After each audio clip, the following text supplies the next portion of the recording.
bienvenidos a esta nueva sesión de NotiRoma. Desde la Facultad de Derecho de la Universidad Colegio Mayor de Cundinamarca, sede Funza. Dirigido por nuestra profesora Claudia Patricia Salcedo de Patarroyo.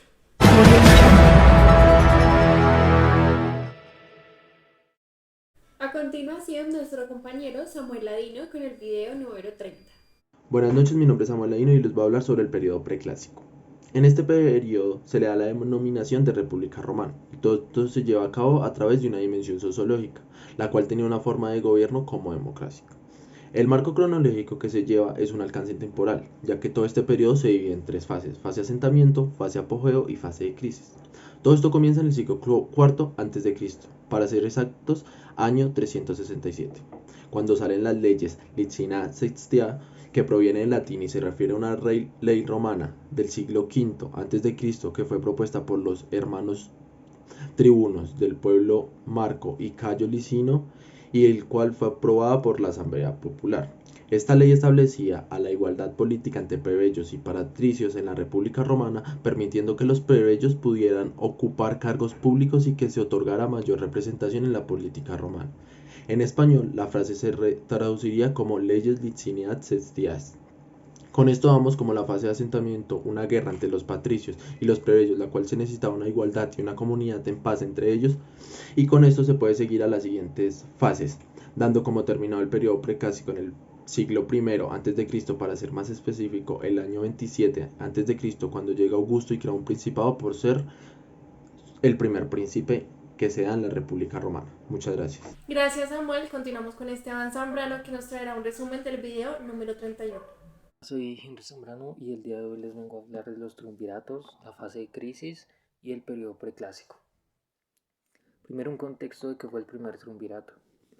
Es el nombre dado por los historiadores a la alianza política no oficial que formaron Pompeyo Magno, Julio César y Marco Licino. Duró desde el 60 a.C. hasta el 53 a.C.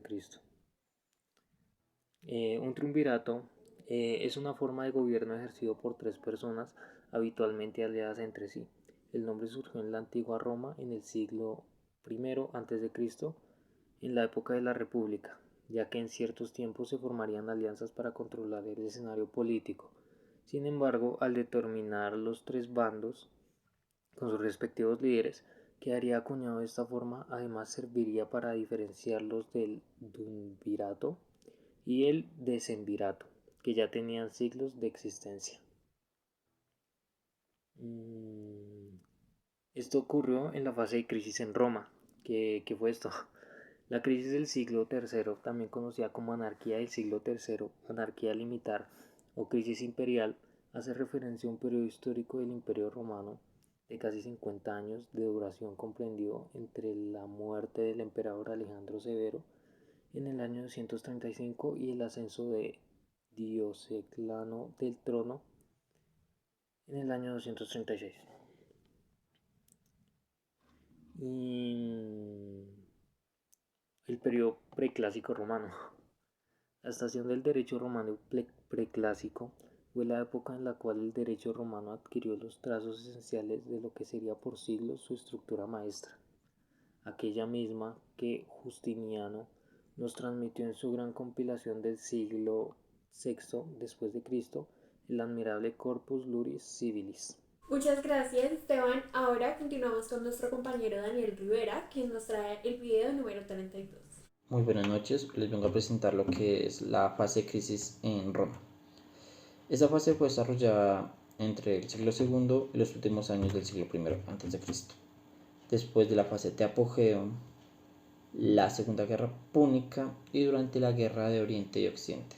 Esta crisis se dio a diferentes factores, como serían los problemas agrarios, el abastecimiento de alimentos para la ciudad de Roma, el sistema electoral y el estatuto jurídico latino e itálico.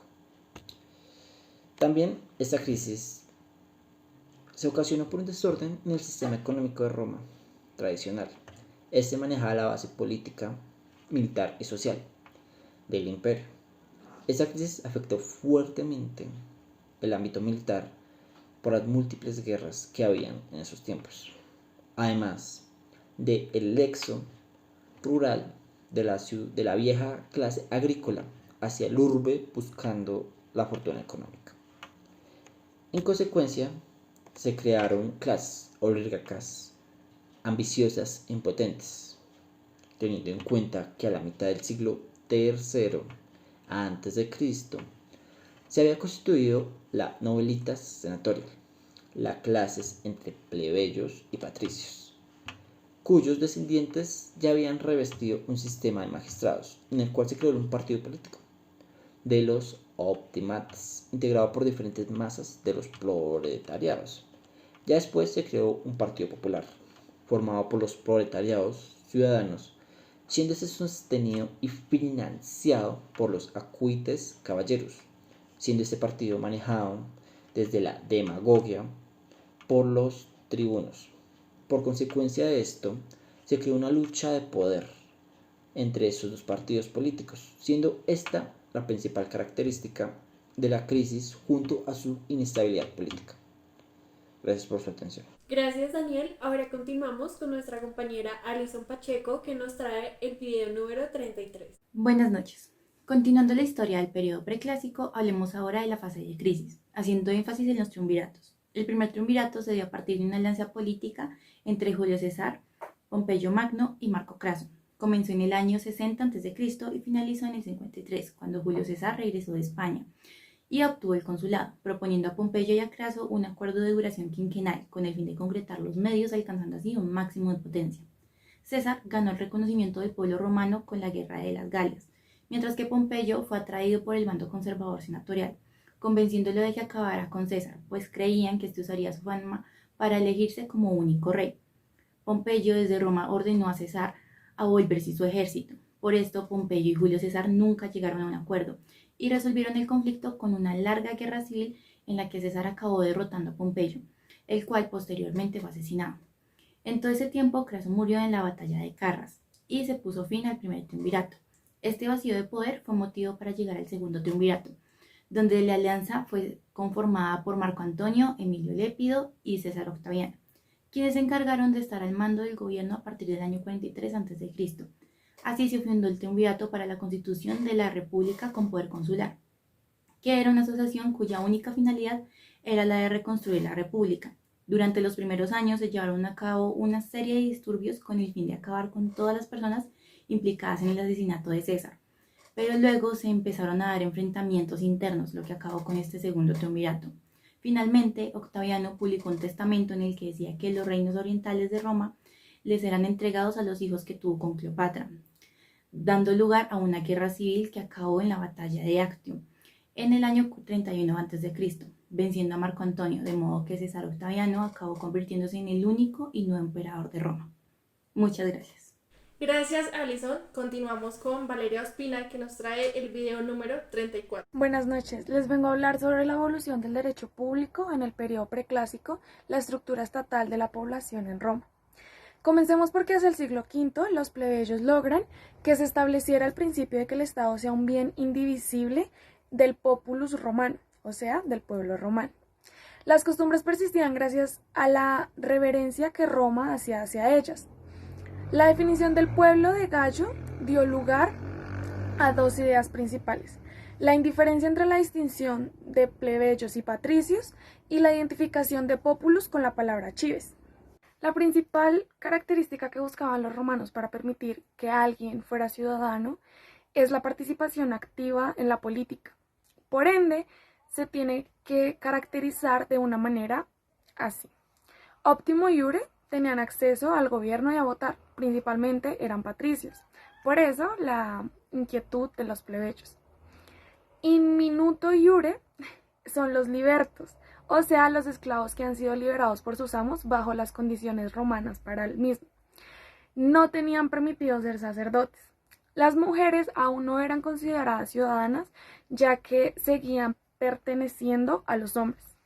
Los aevagi eran las tribus que habían sido condenadas a la exclusión y solo se tenían en cuenta sus ciudadanos para conformar el ejército. Igual que las ciudades de Roma que habían sido excluidas y los municipios sin derecho al sufragio que eran solamente tenidos en cuenta para conformar el ejército romano. La adquisición de la ciudadanía romana era adquirida por naturalización o nacimiento. Se podía dar entre una madre romana y un padre romano, o entre un padre romano y una madre con otra nacionalidad o ciudadanía. También los peregrinos entraban en esta categorización. Los latinos domiciliados tenían que renunciar a su ciudadanía original para poder adquirir la ciudadanía romana, ya que no se podía tener dos. La manumisión o la libertad del amo al esclavo era otra condición para lograr ser ciudadano romano. Sus requisitos eran ser humano, no se podía ser dios, animal o objeto, estar vivo, no ser esclavo, ser ciudadano romano ya sea por naturalización o por nacimiento, la sanidad mental y la edad legal mínima tanto para lanzarse a un cargo público como máxima para pertenecer al mismo, que eran más o menos los 60 años. Muchas gracias, Valeria Espina. Ahora seguimos con Isabela Torres, que nos trae el video 35 y 36. Ok, muchas gracias por tu presentación. En esta ocasión hablaremos acerca de los avances del derecho en el periodo preclásico. Bueno, cabe resaltar que muchos de los avances que surgieron en esta época fueron de suma importancia, ya que muchos siguen vigentes en la actualidad. Para empezar, haremos un contraste del periodo arcaico frente al periodo preclásico. Bueno, el ordenamiento en el periodo preclásico se manifestó con mayor riqueza y articulado, cosa que no existía en el periodo arcaico. Y este contó con unas características, como lo fueron el exclusivismo nacional romano, la laicización del ordenamiento jurídico y la pluralidad y la variedad de los sistemas normativos. En esta época también es muy importante destacar que se suscita la necesidad de ordenar el derecho como consecuencia de la laicización del derecho con la creación de la jurisprudencia, con la cual se logró la ramificación del derecho, como el ius público y el ius privado.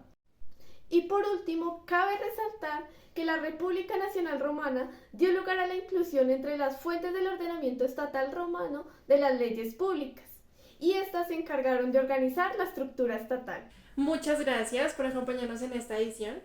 En esta ocasión nos acompañó Lina Parodi, Sara Saldaña, y nos vemos en la próxima.